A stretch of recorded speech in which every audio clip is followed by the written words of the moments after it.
ओम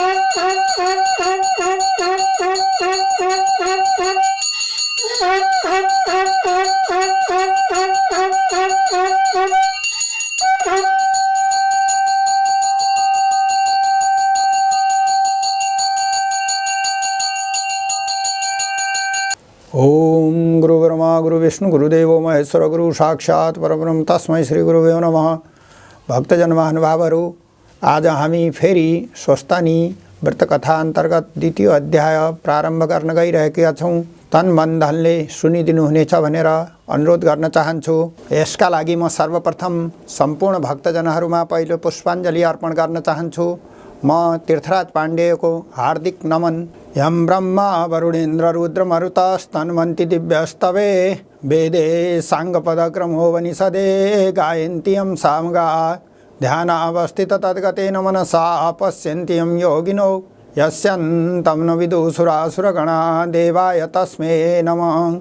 श्रीमच्चन्दनचर्चितोज्जलपवु शुक्लाम्बरा मल्लिका मालालङ्कृतकुण्डला परिविलसन्मुक्तावली शोभिता सर्वज्ञाननिदान पुस्तकधरा रुद्राक्षमालाकरा वाग्देवी वदनाम्बुजे वस्तमे त्रैलोक्यमाता चिरं मुखं करोति वाचालं पंगुयं लङ्घयते गिरं यत्कृपातमहं वन्दे परमानन्दमाधवं।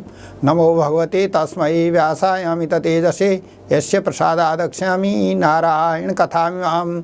नारायणं नमस्कृत्यं नरं चैव नरोत्तमं देवी सरस्वती व्यासं ततो जयमुदीरयेत्।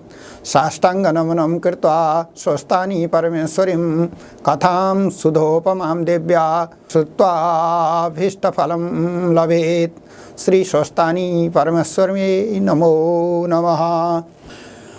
श्री गणेशाय नमः। स्वस्तानी व्रतकथा द्वितीयोध्याय सती देवी उत्पत्ति वर्णन। कुमारजी आज्ञा गर्नुहुन्छ, हे अगस्त्य मुनि, प्रलय कालमा यो सम्पूर्ण संसार जलमय भएपछि महामायाका प्रभावले परब्रह्म परमेश्वर क्षीर सागरमा शेष नागमाथि शयन गर्नुभयो। सोही समयमा उनै शेष परब्रह्म स्वरूप विष्णुका नाभिबाट सहस्र दलका कमल उत्पन्न भयो। त्यसै कमलमा ब्रह्मा उत्पन्न भए। तिनै ब्रह्मालाई विष्णुबाट फेरि पनि संहारको सृष्टि गर्नका लागि प्रेरणा भयो। त्यसै बेला शेषमा सुतेका भगवान विष्णुका काने गुजीबाट मधुर कैटभ नामक दुई वीर र पराक्रमी दैत्य उत्पन्न भए। चारैतिर जलमय मात्र देखेर ती दुई दैत्यले हामी को हुँ, कहाँ छौँ भनेर खोज्दै गए। त्यसरी खोज्दै जाँदा विष्णुका नाभिबाट उत्पन्न भएको कमलको डाँठ उनीहरूले भेटे। हे अगस्त्य मुनि, त्यसै कमलका डाँठमाथि चढ्दै जाँदा ब्रह्मा भएका ठाउँमा ती दुवै दैत्य पुग्दा भए। कमलका फूलमाथि शान्त भएर बसेका ब्रह्मालाई देखि तिनले त्यो फूलमाथि कमलको डाँठ हल्लाएर ब्रह्मालाई खसाउने विचार गरे।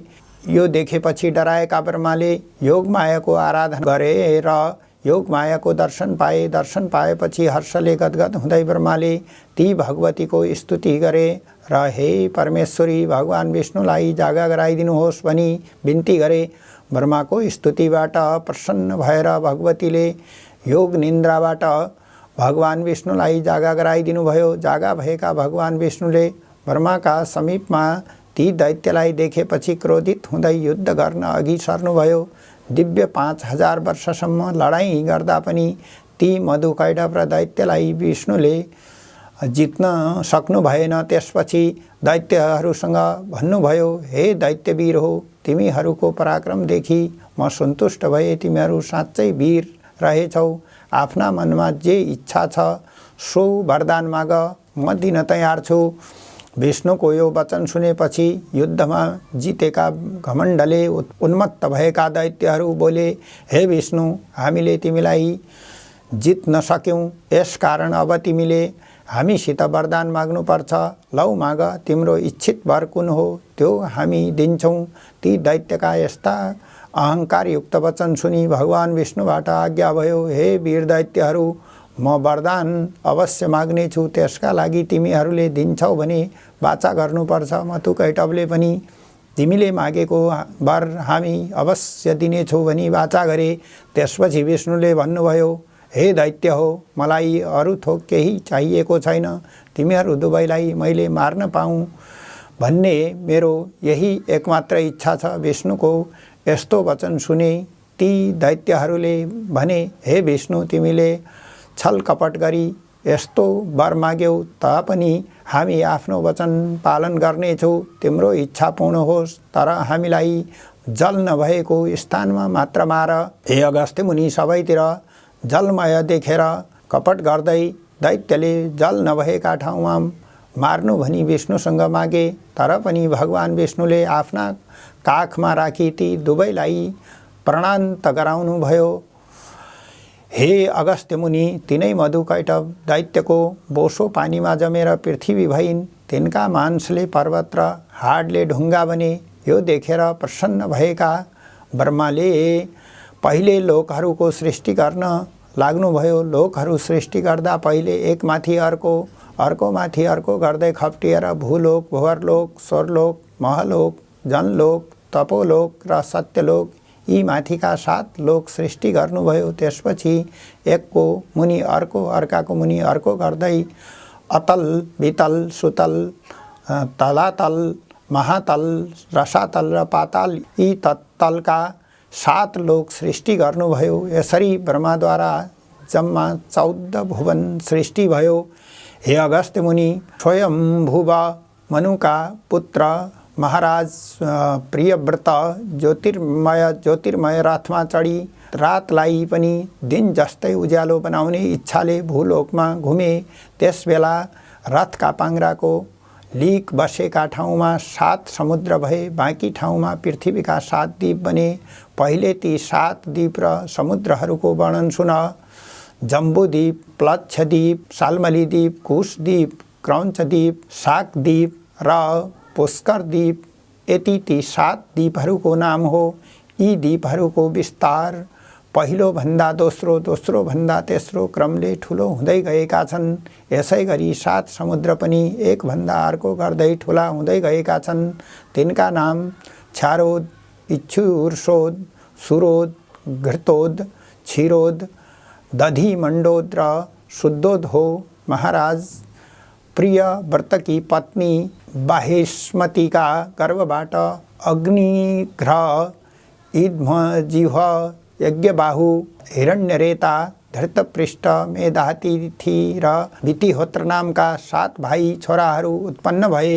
हे अगस्त्य मुनि, तिनीहरूमा क्रमैसित ती सातै द्वीपहरूको राज्य क्रमैसँग विभाजन गरिएको थियो। अग्निग्रहले जम्बूद्वीपको राज्य पाए। यो द्वीप क्षारोद अर्थात् नुनिलो समुद्रले घेरिएको छ।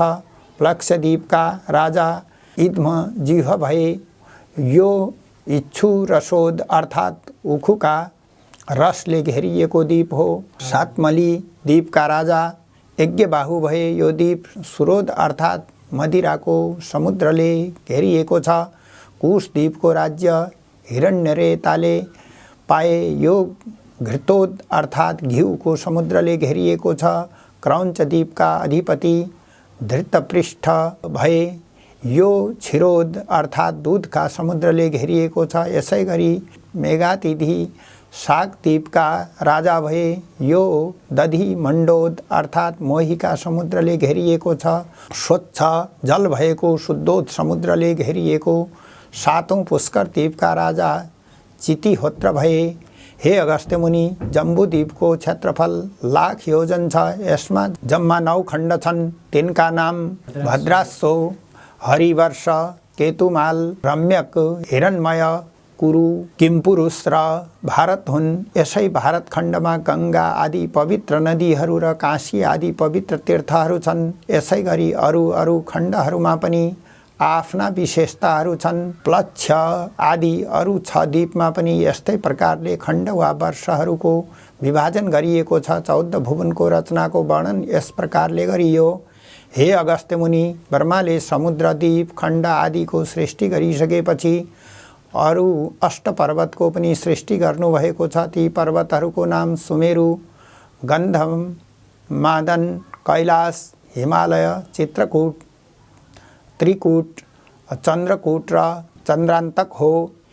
यति सृष्टि गरिसकेपछि प्राणीहरू सृष्टि गर्ने इच्छा भयो र ब्रह्माले श्री महादेवको तपस्या गरे। दिव्य 12,000 वर्षमा अति कठिन तपस्या गरेपछि ब्रह्मासँग सन्तुष्ट भएर श्री महादेव प्रत्यक्षमा प्रकट भएर हे ब्रह्मा, तिमीदेखि म प्रसन्न भए, आफ्नो इच्छा अनुसारको वरदान माग भन्ने आज्ञा दिनुभयो।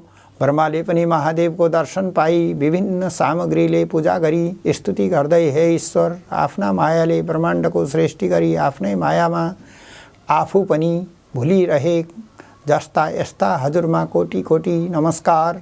ब्रह्मा विष्णु महेश्वरका नामले त्रिमूर्ति भए पनि एकै रूपमा रहेका यस्ता हजुरलाई कोटि कोटि नमस्कार। सम्पूर्ण जगतका स्वामी, सर्वव्यापी, सर्वात्मा यस्ता परमेश्वर हजुरलाई कोटि कोटि नमस्कार। हे ईश्वर, अनन्त कोटि ब्रह्माण्डका स्वामी अनन्त शेष साई भगवानले पनि हजुरका महिमाको वर्णन गर्न नसकेको म कसरी सकुला। हे प्रभु, हजुरका कृपाले गरिकन मैले भुवन, पाताल, पर्वत, द्वीप, समुद्र आदिको सृष्टि गर्न सके। अब प्राणीहरूको सृष्टि गर्न सक्ने वरदान पाऊँ भनेर प्राणीको सृष्टि गर्ने वरदान मागे। हे अगस्त्य मुनि, ब्रह्माको यस्तो स्तुति सुनि प्रसन्न हुनुभएका महादेवले तथास्तु भनी वरदान दिनुभयो। आफूले चिताएको वरदान पाएपछि ब्रह्मा खुसी भएर महादेवलाई साष्टाङ्ग दण्डवत गरी सुमेरु पर्वतमा गए। वहाँ पुगी उनले शिवलोक, विष्णुलोक, ब्रह्मलोक, उमालोक, स्कन्दलोक आदिको सृष्टि गरे। सुमेरु पर्वतका पूर्व, पश्चिम, उत्तर र दक्षिण दिशामा क्रमैले ऐरावती, श्रद्धावती, अलकापुरी र यमपुरीको सृष्टि गरे। यसै गरी ईशान, नैऋत्य, वायव्य र आग्नेय दिशामा पनि क्रमैले यशोमती, कृष्णावती, गन्धवती र शुद्धावती आदिको सृष्टि गरे। तहाँ उपरान्त स्थावर जङ्गमको सृष्टि गर्ने उपक्रममा प्राणीको सृष्टितर्फ लागे। सर्वप्रथम मनले चिताउँदैमा कश्यप आदि 100 ऋषिको सृष्टि भयो। कुमारका मुखबाट यस्तो दिव्य कथा सुनेर अगस्त्य ऋषि अति प्रसन्न चित्त भए र उनले फेरि भने, हे पार्वती नन्दन, तपाईको अमृतमय मिठो बाणी मेरा कर्ण विवरणबाट हृदयमा प्रवेश गरेको छ र यसले मलाई धन्य बनाइरहेको छ। मैले सृष्टिको कुरो सुनु। अब देवता, दैत्य, मनुष्यहरूको सृष्टि कसरी भयो भन्ने विषयमा सुन्ने इच्छा छ। दया गरी सो आज्ञा होस्। मुनिको यस्तो नम्र अनुरोध सुनि कुमारजी आज्ञा गर्नुहुन्छ। हे अगस्त्य मुनि, माथि भनिएका 100 ऋषिहरू मध्ये जेठा कश्यप हुन्। तिनका 13वटी स्त्री थिए। दिति, अदिति, दनु, कारा, घोरा, सिंहिका, क्रोधा, प्राधा, बलिष्ठा, विनता, कपिला, कटु र मनु तिनको नाम थियो। ती 13वटी मध्ये दितिका गर्भबाट हिरण्याक्ष, हिरण्यकश्यपु आदि नाम भएका दैत्यहरू जन्मिए। अदितिका गर्भबाट इन्द्र, चन्द्र, सूर्य आदि नामका 33 कोटी देवताहरूको जन्म भयो। धनुका गर्भबाट वृष, पर्वा आदि नाम भएका दानवहरू जन्मिए। चित्ररथ आदि नाम गरेका गन्धर्वहरूको जन्म कारा र घोराका गर्भबाट भयो। सिंहिकाका गर्भबाट राहु जन्मिए। क्रोधाका गर्भबाट क्रोध र प्राधाका गर्भबाट रम्भा आदि अप्सराहरू जन्मिए। मयूर, कोइली आदि चरा चुरुङ्गीहरू बलिष्ठका गर्भबाट जन्मिए। अरुण र गरुड आदि विनिताबाट जन्मिए। कपिलाका गर्भबाट गाई, सिंह, हात्ती, मृग आदि 4 खुट्टे पशुहरू उत्पन्न भए। कदुका गर्भबाट अनन्त, वासुकी, पद्म, महापद्म, तक्षक, कुलिर, कर्कट, शङ्ख यी अष्टनागको जन्म भयो। मनुका गर्भबाट मनुष्य जन्मिए। हे अगस्त्य मुनि, यस्ता प्रकारले देवता, दानव, ऋषि, यक्ष, गन्धर्व, किन्नर, राक्षस, अप्सरा, नाग, मनुष्य, पशु, पंक्षी, कीट, पतंग आदि समस्त जलचर, थलचर र नवचर प्राणीहरूको सृष्टि भएको देखेपछि ब्रह्माले ती प्राणीहरूको सहारा समेत सप्तधान्यादि अन्नको सृष्टि गरे। हे अगस्त्य मुनि, अब तिम्रो अरू के सुन्नको इच्छा छ भन्ने कुराको कुमारजीको आज्ञा सुनि अगस्त्य मुनि बिन्ती गर्नुहुन्छ। हे कुमार, कुन कुन लोकमा को रहनु भएको छ, दिशा विदिशा का स्वामीको उत्पत्ति कसरी भयो सो आज्ञा आवश अगस्त्य मुनिको यस्तो निवेदन सुनि कुमारजीबाट आज्ञा भयो, हे अगस्त्य मुनि, कैलाश लोकमा भगवान शङ्कर, सत्यलोकमा ब्रह्मा, वैकुण्ठ लोकमा विष्णु रहनुहुन्छ र स्कन्द लोकमा म छु। भुवन लोकको विषयमा भनियो, अब दिशाका स्वामीको वर्णन गर्नेछु। कश्यप पत्नी अदितिका गर्भबाट उत्पन्न भएका इन्द्रले हिमालय पर्वतमा गएर महादेवको घोर तपस्या गरे। त्यसबाट सन्तुष्ट भएका श्री महादेवले भन्नुभयो, हे इन्द्र, तिम्रो तपस्याबाट म प्रसन्न भए। तिमी आजदेखि पूर्व दिशाका अधिपति भयो। अब तिमी यहाँबाट अमरावती जाऊ भनी पठाउनुभयो। अदितिका अर्का पुत्र यमले त्यसै गरी हिमालयमा श्री महादेवको तपस्या गरे। त्यसबाट प्रसन्न भएका महादेवले दक्षिण दिशाको अधिपति बनाई यमपुरीमा पठाउनुभयो। अर्का पुत्र निऋतिले पनि हिमालयमा गएर तपस्या गरे। तिनलाई पनि महादेवले नैऋत्य दिशाको दिक्पाल बनाई कृष्णावतीको अधिपति बनाएर पठाउनुभयो। त्यसपछि अर्का पुत्र वरुणले तपस्या गरे। महादेव प्रसन्न भई पश्चिम दिशाको दिक्पाल र श्रद्धावतीको अधिपति बनाई पठाउनुभयो। कश्यप ऋषिकी अर्की पत्नी दितिका पुत्रहरू 49 वायुले त्यसै गरी तपस्या गरे। महादेव प्रसन्न भएर के वरदान माग्छौ माग भन्ने आज्ञा भएपछि तिनीहरूले भने, हामी 49 भाइ एकै हुन सकौँ, हामीलाई कसैले देख्न नसकोस् र बलमा कसैले पनि जित्न नसकोस् भनी वरदान मागे। महादेवले तथास्तु भनी वरदान दिएर गन्धावती लोकको अधिपति बनाई वाधव्य दिशामा पठाउनुभयो। फेरि अर्का पुत्र कुबेरले महादेवको तपस्या गरे। उनको तपस्याबाट प्रसन्न भएर महादेवले उत्तर दिशाको दिव्यपाल र अलकापुरीको अधिपति बनाई पठाउनुभयो। फेरि अर्का पुत्र विश्वकर्माले पनि त्यसै गरी हिमालयमा बसी तपस्या गरे। तपस्याबाट सन्तुष्ट भएर महादेवले विश्वकर्मालाई ईशान दिशाको दिक्पाल भयो भनी यशोवतीको अधिपति बनाई पठाउनुभयो। हे अगस्त्य मुनि, तिमीले जान्न इच्छा गरेका दिक्पालहरूको नाम र तिनीहरूका स्थानको वर्णन गरे। यसपछि अब के सुन्ने इच्छा छ भनी सोध्नुभयो। कुमारजीको यस्तो कुरा सुनेपछि अगस्त्य मुनि भन्दछन्, हे कुमारजी, दक्ष प्रजापतिकी पुत्री सती देवीको विवाह, तिनको शरीर त्याग र दक्ष प्रजापतिको यज्ञ विध्वंस भएको कथा सुन्ने तीव्र इच्छा छ। सती देवी कसरी शिवजीकी पत्नी भइन्, यज्ञमा कुन कारणले विघ्न पर्न गयो, त्यो सबै आज्ञा हवस मुनिको निवेदन सुनेर कुमारजी आज्ञा गर्नुहुन्छ। हे अगस्त्य मुनि, प्रजापति जम्मा 8 थिए, त्यसैले उनीहरूलाई अष्ट प्रजापति भनिन्छ। ती मध्ये जेठाको नाम दक्ष थियो, तिनकी पत्नीको नाम वीरणी थियो। तिनी पति बल भक्ति परायणा थिइन्। ती गर्भवती भइन् र 10 मास पूर्ण भएपछि तिनले पुत्रीको जन्म दिइन्। ती पुत्री कस्ती थिएन भने हजारौं सूर्यको जस्तो तेज भएकी, 32 लक्षणले युक्त भएकी, कमलका पात जस्ता नेत्र भएकी, उदाउँदै गरेका सूर्यको जस्तो रक्तवर्ण भएकी अत्यन्त सुन्दरी त्यस्ती कन्याको जन्म भएको देखि पिता दक्ष प्रजापतिले हर्षोल्लासका साथ कुल पुरोहित वशिष्ठ सहित अरू ऋषिहरूलाई डाकी विधिपूर्वक जात कर्म गराए। 11औं दिनमा कुलगुरु पुरोहित र ज्योतिषीहरूका आज्ञा अनुसार नामकरण गराए। तिनले नवजात कन्याको नाम सती देवी भनी राखे। तिनै भुवनमाई बालिका विख्यात होलिन् भन्ने आशिष दिएर श्रद्धापूर्वक सन्तुष्ट भएका गुरु पुरोहित ऋषि वृन्द र बान्धवहरू विदा भई आफ्ना स्थानमा जाँदा भए। इति श्री स्कन्दपुराणे केदारखण्डे माघ महात्म्ये कुमारगस्त्य संवादे श्री स्वस्थानी परमेश्वरी व्रतकथायां सती देवी उत्पत्ति वर्णन नाम द्वितीयोऽध्यायः। अध्यायको समाप्तिपछि हामी पुष्पाञ्जलीतर्फ लाग्छौँ। फूल अक्षता समातेर सबै ध्यान गर्नुहुनेछ।